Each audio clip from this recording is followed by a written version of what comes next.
നമ്മൾ യാത്രയിലാണ് കേട്ടോ. നമ്മൾ ഇന്ന് പോകുന്നത് വൈപ്പിൻകോട്ട സെമിനാരി കാണാനും സെമിത്തേരി കാണാനോ. അപ്പോൾ ചേന്നമംഗലം ജൂതപ്പള്ളി ഞാൻ കാണിച്ചിട്ടുണ്ട്. അപ്പോൾ നോർത്ത് പറവൂർ ചേന്നമംഗലത്തേക്കാണ് നമ്മളെ യാത്ര എന്ന് പുറപ്പെട്ടിരിക്കുന്നത്. ഞാൻ ആദ്യം കാണിക്കാൻ പോകുന്നത് ജൂതപ്പള്ളിയിലെ സെമിത്തേരിയാണ്. അപ്പോൾ ജൂതപ്പള്ളിയോട് ചേർന്നിട്ടല്ല ഈ സെമിത്തേരി, കുറച്ച് മാറിയിട്ടാണ്. അപ്പോൾ അതിനോടടുത്ത് തന്നെ ഒരു കല്ല് കൊണ്ട് അല്ലെങ്കിൽ കല്ല് വെട്ടിയൊക്കെ ഉണ്ടാക്കിയ ഒരു കുളമുണ്ട്. അപ്പോൾ ആ കുളത്തിനോട് എത്തിയിട്ടുണ്ട്. നമ്മളിത് ആദ്യം ഷൂട്ട് ചെയ്ത വിഷ്വലാണ് ഇപ്പോൾ ഉപയോഗിക്കുന്നതേ ഉള്ളൂ. നമ്മൾ ജൂതപ്പള്ളി ഷൂട്ട് ചെയ്ത സമയത്ത് തന്നെ ഈ ഒരു പിക്ചറും ഷൂട്ട് ചെയ്തായിരുന്നു. അങ്ങനെ നിറച്ച് കാട് പിടിച്ച് കിടക്കുന്ന ഒരു സ്ഥലമാണ് ഞാൻ നിങ്ങൾക്ക് കാണിച്ചു തരാം. അപ്പോൾ ഇവിടെ തൊട്ടടുത്ത് 2-3 വീട്ടുകാരൊക്കെ ഉണ്ട്. അപ്പോൾ നമ്മളിങ്ങനെ കയറാനുള്ള വഴി ചോദിച്ചെങ്കിലും നമുക്ക് വഴിയായിട്ട് കാണാൻ പറ്റില്ലായിരുന്നു. കാരണം മൊത്തം മൂടിക്കിടക്കുകയാണ്, പുല്ല് വന്നിട്ടും ഇല്ലിക്കാടായിട്ട് മൂടിക്കിടക്കുകയാണ്. അപ്പോൾ ഞാനാണെങ്കിൽ ഇത്രയും കാട് പ്രതീക്ഷിച്ചില്ല, കാരണം വെട്ടിയിട്ടുണ്ടാവുന്നൊക്കെ ഞാൻ പ്രതീക്ഷിച്ചത്. അപ്പോൾ നമ്മൾ ഗംബൂട്ടൊന്നും ഇല്ലാതെ നമുക്ക് ഇതിൻ്റെ അകത്തേക്ക് കിടക്കാമെന്ന് വെച്ചാൽ കുറച്ച് റിസ്ക്കാണ്. കാരണം ഒരു വഴിയെങ്കിലും കാണണം, ഇല്ലെങ്കിൽ അണലിയുടെ ശല്യം കൂടുതലായിട്ട് ഉണ്ടാവും ഇതുപോലുള്ള ചെങ്കല്ല് പ്രദേശങ്ങളിൽ. അപ്പോൾ അതിൻ്റെ പേരിൽ തന്നെ എനിക്ക് അകത്തേക്ക് കിടക്കാൻ സാധിച്ചിട്ടില്ല. അങ്ങനെ വേറൊരു വഴി കൂടിയാണ് ഞാൻ അകത്തേക്ക് കിടക്കുന്നത്. ഇതിൻ്റെ പുറകിലൊരു വഴിയുണ്ട്, അമ്പലത്തിനോട് ചേർന്നിട്ട് ഒരു വഴിയുണ്ട്. അപ്പോൾ അതിലൂടെയാണ് നമ്മൾ കിടക്കുന്നത്. അപ്പോൾ നിങ്ങൾ ഈ വഴി കണ്ടില്ലേ, ഈ ഒരു വഴിയിലൂടെ വേണം ഇപ്പോൾ പോകാനായിട്ട്. അപ്പോൾ നമുക്ക് തിരിച്ച് വരുമ്പോൾ നമുക്ക് എന്തായാലും ഈ വഴി തന്നെ വരേണ്ടി വരും. എന്നിരുന്നാലും ഒരു പ്രിക്കോഷനൊക്കെ എടുത്തിട്ട് നമുക്ക് വരാവുന്നതാണ്. അങ്ങനെ ഞാൻ ഈ ഭാഗത്ത് നോക്കി. അപ്പോൾ പണ്ട് വരുമ്പോൾ ഈ ഭാഗത്ത് നിന്ന് നോക്കിയാൽ ഒരു കല്ലറ കാണാമായിരുന്നു. ആ കല്ലറ ഇപ്പോൾ കാണാനൊന്നുമില്ല. അപ്പോൾ അത് മൊത്തമായിട്ട് ഏകദേശം കാട് മൂടി നിൽപ്പുണ്ടാവും. അപ്പോൾ അമ്പലത്തിൻ്റെ അടുത്ത് കൂടെയുള്ള വഴിയിലൂടെയാണ് നമ്മളിപ്പോൾ പോകുന്നത്. ഇതൊരു പിന്നാമ്പുറത്തെ വഴി എന്നൊക്കെ പറയാം നമുക്ക്. അപ്പോൾ ഈ വഴി കയറിയിട്ടാണ് നമ്മൾ പോകുന്നത്. അപ്പോൾ വിശ്വസിച്ചാലും ഇല്ലെങ്കിലും എനിക്ക് പൊതുവേ ഭൂതപ്രേത ഇമാതിരി സാധനങ്ങളൊന്നും വലിയ വിശ്വാസമുള്ള ഒരാളല്ല. എന്നിരുന്നാൽ പോലും ഞാൻ ഇതിലോട്ട് കടന്നപ്പോൾ ഞാൻ ഈ വഴി ഞാൻ നിങ്ങൾക്ക് കാണിച്ചു തരാം. ഇപ്പം ഈ നേരെ കാണുന്ന വെള്ള മതിലില്ലേ, ആ വെള്ള മതിൽ കിടന്ന് ഇതിൻ്റെ കോമ്പൗണ്ടിലോട്ട് കിടന്നപ്പോൾ തുടങ്ങി ഭൂതം പ്രേതമൊന്നുമല്ല. എന്നിരുന്നാൽ പോലും നമ്മുടെ തൊട്ടടുത്ത് ഒരാളുള്ള ഫീല്. ഇപ്പോൾ നമ്മളിപ്പോൾ കറണ്ട് പോയി നോക്കാം വീട്ടിൽ, നമ്മുടെ അടുത്ത് ആരെങ്കിലും വന്നാൽ നമുക്കൊരു ഫീൽ ഉണ്ടാവില്ലേ, അതേ ഫീൽ നമുക്ക് ശരിക്കും കിട്ടിയിട്ടോ. ഈ ഭാഗം തുടങ്ങി നമുക്ക് ആ ഫീൽ ശരിക്കും ഉണ്ടായി. അത് വേറെ ബുദ്ധിമുട്ടൊന്നുമില്ല, പക്ഷെ നമ്മുടെ കൂടെ ആരോ ഉണ്ട്. അത് എന്താ പറയുക, നമ്മുടെ ബാക്കിലോ സൈഡിലോ ഒക്കെ ആയിട്ട് ആരോ ഉണ്ട് എന്നുള്ള ഫീല് കറക്റ്റായിട്ടുണ്ടായി. നമ്മളൊരു ആനയിച്ച് കൊണ്ടുപോകുന്നത് പോലെ തോന്നി. അതിൻ്റെ പേരിൽ തന്നെ ഞാൻ കറക്റ്റായിട്ടൊരു ഇത് എടുത്തിരുന്നു, ഏതെങ്കിലും കുളം അല്ലെങ്കിൽ ആ ഭാഗത്തേക്കൊന്നും ഞാൻ പോവില്ല എന്നുള്ള കാര്യം. പിന്നെ കാല് ഈ അടിച്ചാണ് നടക്കുന്നത്. അപ്പോൾ ഈ അണലിയൊക്കെ ഉണ്ടെങ്കിൽ കാല് ചവിട്ടി നടന്നിട്ടൊന്നും വലിയ കാര്യമില്ല എന്ന് ഞാൻ കേട്ടിട്ടുണ്ട്, എക്സ്പെർട്ടായിട്ടുള്ള ആൾക്കാർ പറയുന്നത്. കാരണം അണലി പെട്ടെന്ന് എഴഞ്ഞു പോവില്ല അത്രേ. മാത്രമല്ല അത് ഇങ്ങോട്ടൊന്ന് കടിക്കുന്നൊരു സ്വഭാവം ഉണ്ടെന്ന്. അതിൻ്റെ പേരിൽ തന്നെ ഇച്ചിരി പേടിച്ചിട്ടാണ് നമ്മൾ പോകുന്നത്. പക്ഷേ ഈ ഒരു ഇതിലോട്ട് കടന്നപ്പോൾ ഞാൻ പറഞ്ഞല്ലോ, നമുക്ക് ആരോ കൂടെയുള്ളൊരു ഫീല്. അത് ആരും ഇതും പറഞ്ഞ് ട്രോളാൻ നിൽക്കരുത് കേട്ടോ. ഞാൻ പ്രേതം ഭൂതം ഇതൊന്നും നമ്മൾ സപ്പോർട്ട് ചെയ്ത് സംസാരിച്ചിട്ടില്ല. പക്ഷേ ഇവിടെ ഫീൽ ചെയ്തു, എനിക്ക് ആരോ നമ്മുടെ കൂടെ ഉള്ളതായിട്ടൊരു ഫീൽ ചെയ്തു. പേടി കാര്യങ്ങളൊന്നും ഉണ്ടായില്ല. കാരണം എന്തായാലും നമ്മളിത് നട്ടുച്ച സമയത്താണ് വന്നിരിക്കുന്നത്. കാരണം ഒരു 11 മണി കഴിഞ്ഞപ്പോഴാണ് നമ്മളവിടെ എത്തിയത്. രാത്രി ഒന്നും ഈ ഭാഗത്തേക്ക് വരുന്ന കാര്യം ചിന്തിക്കാൻ വേണ്ടി പറ്റില്ല. കാരണം ഇതുമായി ഇത്തിരി വിശ്വാസം കൂടെ ഉള്ള ആളാണെങ്കിൽ പറയേണ്ട കാര്യമില്ല. ബോധം എപ്പോൾ പോയി എന്ന് വെച്ചാൽ മതി. ആ ഒരു രീതിയിലുള്ള ഒരു ആംബിയൻസ് ആണ്. മൈക്ക് പണി മുടക്കിയതിൻ്റെ പേരിൽ മാത്രം നിങ്ങൾക്ക് ഇവിടുത്തെ ഒരു കിരികിരി ഒച്ചയൊക്കെ ഉണ്ടല്ലോ, കാടിൻ്റേതായിട്ടൊരു ഒച്ച. ഇതൊരു കാട് തന്നെയാണ്, ചെറിയ കാട് തന്നെയാണ്. അപ്പോൾ ഈ ഭാഗത്തുണ്ട് കേട്ടോ, ഈ ഭാഗത്തൊരു ഇതുണ്ട്, കല്ലറയുണ്ട്. പക്ഷെ അതിൻ്റെ ഉള്ളിലോട്ട് നമുക്ക് കിടക്കാനായിട്ട് പറ്റുന്നില്ല. അപ്പോൾ ആ സൈഡിലൂടെ തന്നെ പോയി നോക്കാം. ആൾക്കാർ നടന്നൊരു കാൽപ്പാടുകളുണ്ട്. പണ്ടൊക്കെ ഇവിടെ പശുവിനെ കിട്ടുമായിരുന്നു കേട്ടോ. ഞാനൊരുവിധം എൻ്റെ ഇതിലൊക്കെ വരുന്ന സമയത്ത്, ഇത് ആദ്യമായിട്ട് കാണാൻ വരുന്ന സമയത്തൊക്കെ ഇവിടെ പശുവിനെ കെട്ടുന്ന ഏർപ്പാട് കാര്യങ്ങളൊക്കെ ഉണ്ടായിരുന്നു. പക്ഷെ ആ സമയത്ത് നമുക്കറിയത്തില്ല, ഇങ്ങനെ യൂട്യൂബിൽ വീഡിയോ ഇടാൻ കാര്യങ്ങളൊന്നും അറിയത്തില്ല. ഫോൺ ഉണ്ടായിരുന്നെങ്കിലും നമുക്കറിയത്തില്ല. ഇത് ആണ് ഇവിടുത്തെ പ്രധാനപ്പെട്ട ഒരു കല്ലറയായിട്ട് അന്നും നമ്മൾ കണ്ടിട്ടുള്ളത്. ഇത് കൂടാതെ ഉണ്ടായിരുന്നു കേട്ടോ, കല്ലറയ്ക്ക് ഉണ്ടായിരുന്നു. ഇത് ഞാൻ റീഡ് ചെയ്തിട്ടുള്ളതാണ്, ട്രാൻസ്ലേറ്ററിൻ്റെ സഹായത്തോടുകൂടി ഇത് റീഡ് ചെയ്തിട്ടുള്ളതാണ്. കുറച്ച് വലിപ്പം കൂടിയ കല്ലറയിൽ ഇത് മാത്രം ഇപ്പോൾ നിലവിലുള്ളൂ. ബാക്കിയെല്ലാം ഇഷ്ടികയും കാര്യങ്ങളൊക്കെ അവിടുന്ന് ഇവിടുന്നൊക്കെ അടർന്ന് പോയി ആ രീതിയിലാണ് നിൽക്കുന്നത്. ഇനി ഇതിൻ്റെ ഉള്ളിലുണ്ട്, ഇപ്പോൾ ഈ കാണുന്നതിൻ്റെ ഉള്ളിൽ ഒരെണ്ണമുണ്ട്. പക്ഷെ അത് നമുക്കത് കറക്റ്റായിട്ട് കാണാൻ പറ്റുന്നില്ല. അത്രയും നമ്മൾ നേരത്തെ കണ്ട വഴിയിലൂടെയാണ് ഇപ്പോൾ വന്നിരിക്കുന്നത്. അപ്പോൾ ഇതിൽ ഇറങ്ങാനൊന്നും കുഴപ്പമില്ല. ആകെ ഒരു സെമിത്തേരിയിൽ ഒരു കല്ലറ മാത്രമാണ് നമുക്ക് കാണിക്കാൻ സാധിച്ചിട്ടുള്ളത്. 4 കല്ലറ ശരിക്കുള്ള രൂപത്തിലുണ്ടായിരുന്നു. അതിൽ ഒരെണ്ണമാണ് നമുക്ക് കാണിക്കാൻ പറ്റിയിട്ടുള്ളത്. 3 ഏകദേശം ഇപ്പോൾ ഒന്നിലെ മണ്ണടിഞ്ഞിട്ടുണ്ടാവണം, പിന്നെ ഞാൻ പറഞ്ഞില്ലേ ബേസ് മാത്രം നമുക്ക് അവിടെ കാണാൻ സാധിക്കുമായിരുന്നു. അപ്പോൾ കുളത്തിൽ വെള്ളം ഏകദേശം ഇത്രയുണ്ട്. നമ്മൾ ആദ്യത്തെ വിഷ്വൽ നമ്മൾ ആദ്യം ഷൂട്ട് ചെയ്ത് വെച്ചിരുന്ന കേട്ടോ. അപ്പോൾ ഇത് വെള്ളമൊക്കെ ഏകദേശം ഇത്രയുണ്ട്. അപ്പോൾ ഇതാണ് ഇവിടുത്തെ കുളം വരുന്നത്. നിറച്ച് പാറ കേട്ടോ, ഫുള്ള് പാറയാണ്. ഇതിൻ്റെയൊക്കെ വറ്റിച്ച് കഴിഞ്ഞാൽ എന്തൊക്കെ ചരിത്രാതീത കാലത്ത് അവശിഷ്ടമൊക്കെ വല്ലതും കിട്ടാൻ ചാൻസ് ഉണ്ട്. ഇത് വറ്റിക്കാന്ന് വെച്ചാൽ ഇത്തിരി ചടങ്ങുമായിരിക്കും. കാരണം വേനലിൽ പോലും ഇവിടെ വെള്ളം ഉണ്ടാവും. ഒരുവിധം വെള്ളം ഈ ഭാഗത്ത് ഈ പാറക്കുളത്തിലുണ്ടാവും. ഫുള്ള് പറ്റൊന്നും നമ്മൾ കണ്ടിട്ടില്ല. ഞാൻ ഇടയ്ക്കിടയ്ക്ക് നമ്മൾ വരുന്ന സ്ഥലവും കൂടിയാണ് ഇത് കേട്ടോ. അപ്പോൾ ഇല്ലി കാര്യങ്ങളൊക്കെ കിടപ്പുണ്ടായിരുന്നു. അപ്പോൾ കുറച്ച് ഇറങ്ങിയപ്പോഴാണ് എനിക്കൊരു ബോധോദയം ഉണ്ടായത് കയറിയേക്കാം എന്നുള്ള കാര്യം. അങ്ങനെ നമ്മൾ വൈപ്പിൻകോട്ട സെമിനാരിയിലോട്ട് യാത്ര തിരിച്ചിട്ടുണ്ട്. അത് നമ്മുടെ ജൂതപ്പള്ളിയുടെ തൊട്ട് പിന്നിൽ, ഇപ്പോൾ നമ്മൾ ആ ജൂതപ്പള്ളിയുടെ അടുത്ത് കയറുന്നത്, ഈ സെമിത്തേരിയിൽ നിന്ന് വന്ന് നേരെ കയറുന്നത് ജൂതപ്പള്ളിയുടെ അടുത്തേക്കാണ്. അപ്പോൾ ആരോട് ചോദിച്ചാലും വഴിയൊക്കെ പറഞ്ഞു തരും കേട്ടോ. അപ്പോൾ പാലിയം അമ്പലത്തിൻ്റെ മുന്നിൽ നിന്നാണ് നമുക്ക് ഇതിൻ്റെ അടുത്തുള്ള റൂട്ടും കാര്യങ്ങളൊക്കെ വരുന്നത്. ഇതാണ് നമ്മുടെ ജൂതപ്പള്ളി വരുന്നത്. അപ്പോൾ ഇവിടെ വന്നിട്ട് ഇതിൻ്റെ പുറകിലൂടെയും പോവാം. മാത്രമല്ല ഹോളി ക്രോസ് ചർച്ചിൻ്റെ കോമ്പൗണ്ടിൻ്റെ ഉള്ളിലാണ് ശരിക്കും വൈപ്പിൻകോട്ട സെമിനാരി വരുന്നത്.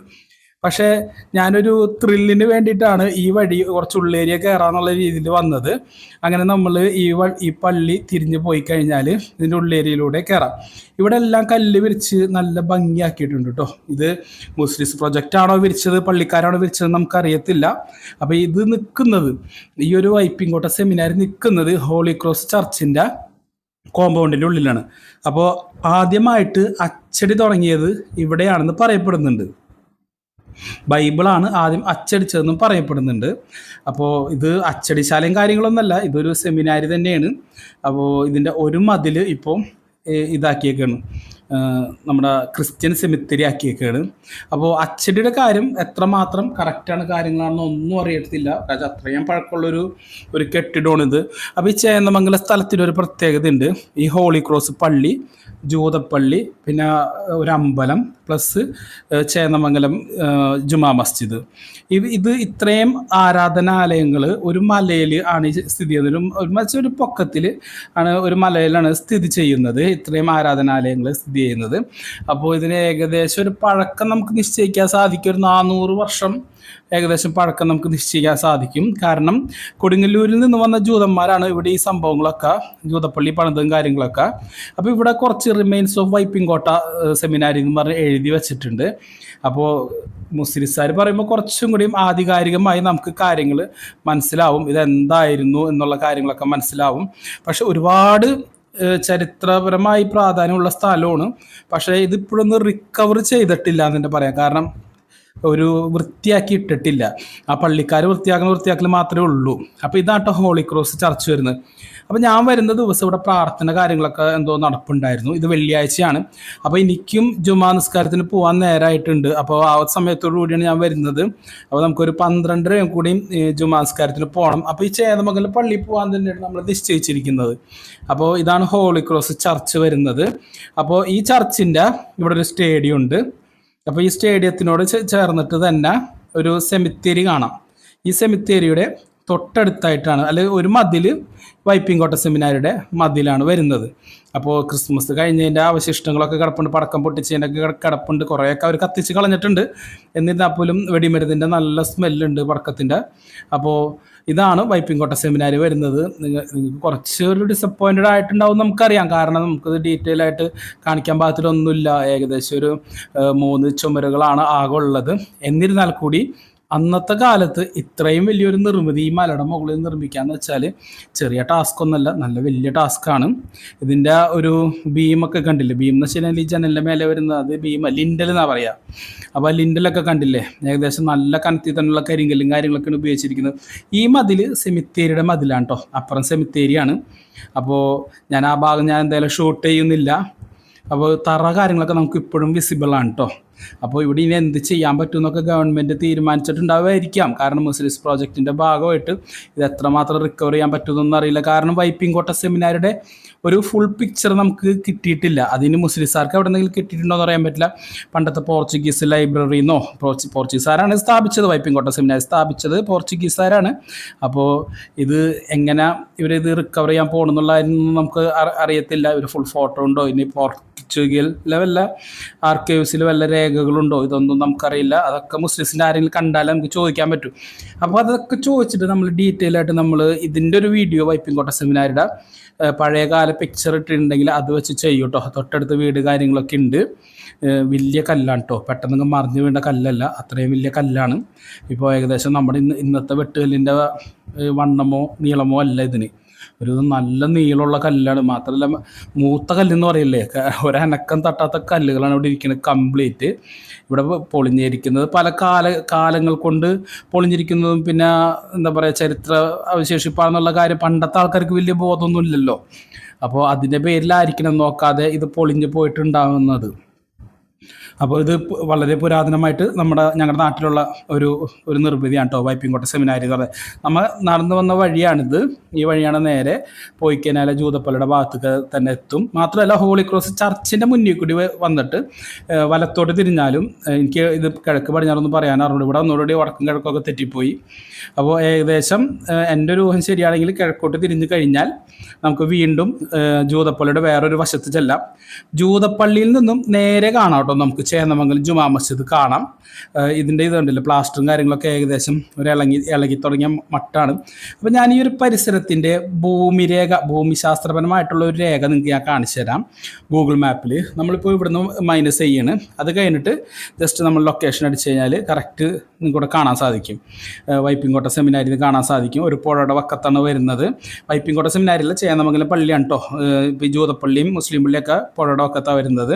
ക്രിസ്ത്യൻ പള്ളി കുറച്ചും കൂടി ഹൈറ്റിലോട്ട് കയറിയിട്ടാണ് വരുന്നത് കേട്ടോ. അപ്പോൾ ഇതാണ് വരുന്നത്. ഈ ഭാഗം നിങ്ങൾ കണ്ടില്ലേ, ഈ തുരുത്തിൻ്റെ തൊട്ടടുത്തായിട്ടാണ് വരുന്നത്. അപ്പോൾ ഞാൻ നിൽക്കുന്ന ഏരിയയാണ് ആ മാർക്ക് ചെയ്ത് കാണിക്കുന്നത് കേട്ടോ.